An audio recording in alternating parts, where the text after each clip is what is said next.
Picture this.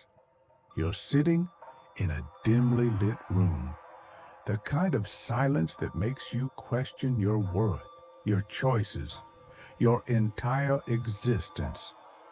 A woman who once looked at you like you were the center of her universe now treats you like background noise, like a song she's heard too many times. And the more you try to prove your love, the more invisible you become. You send long messages. She replies with one-word answers. You open your heart. She closes hers. You fight for her attention. She gives it to someone who barely tries. And in that moment of quiet frustration, when your chest feels heavy and your ego feels bruised, a truth hits you like a punch. Women don't fall for the man who worships them. They fall for the man they cannot fully read, the emotionally distant man.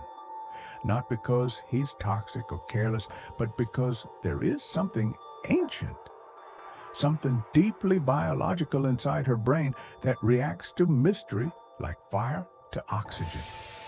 Every woman, consciously or unconsciously, is wired to be drawn toward the man she cannot fully predict. Her nervous system is built to respond to uncertainty. Her dopamine peaks when she feels a subtle chase. Evolution programmed her to evaluate strength through emotional restraint, because survival once depended on choosing the man who didn't break under pressure. So when you become too available, too expressive, too emotionally dependent, she doesn't feel loved. She feels unsafe. Yes, unsafe.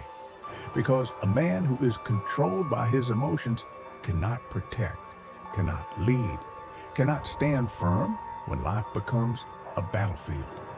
That's why the emotionally distant man, calm, focused, self-driven, activates her instincts at a primal level.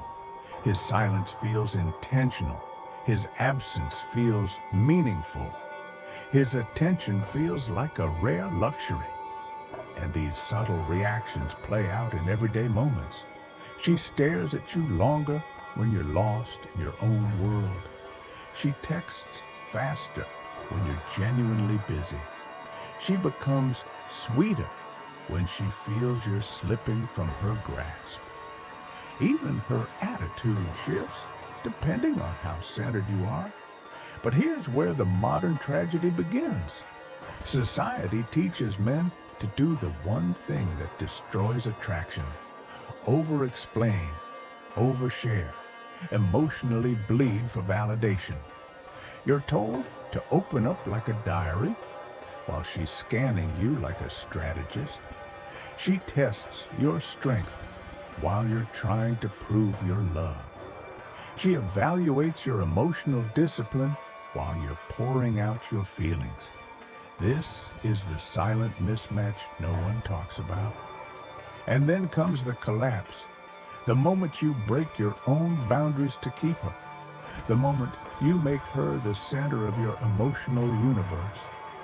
You think you're being loving, but she sees a man losing himself. And women stop loving men who lose themselves. They don't say it out loud. They just detach quietly, their eyes losing the spark, their voice losing the softness, their touch losing the warmth. And that's when the bitter truth reveals itself. She never wanted your emotional dependency. She wanted your emotional sovereignty. She doesn't crave a man who confesses everything. She craves a man who can hold himself together. She doesn't desire a man who is always available. She desires a man whose presence feels earned, a man with purpose, depth, discipline, a man who is not chaotic inside his own mind. So what's the real solution? It's not manipulation, it's self-restoration. Become the man whose emotions are anchored, not leaking. Build a life so heavy with meaning, mission, purpose, evolution, that she feels honored just to be let inside it. Your distance shouldn't be coldness. It should be weight, depth, a world she desires to enter but can't fully map. Love her, but never abandon yourself. Be present, but never predictable. Give affection, but maintain your center. Because when a man becomes whole on the inside, a woman naturally gravitates toward him. Not because she's weak, because she is wired to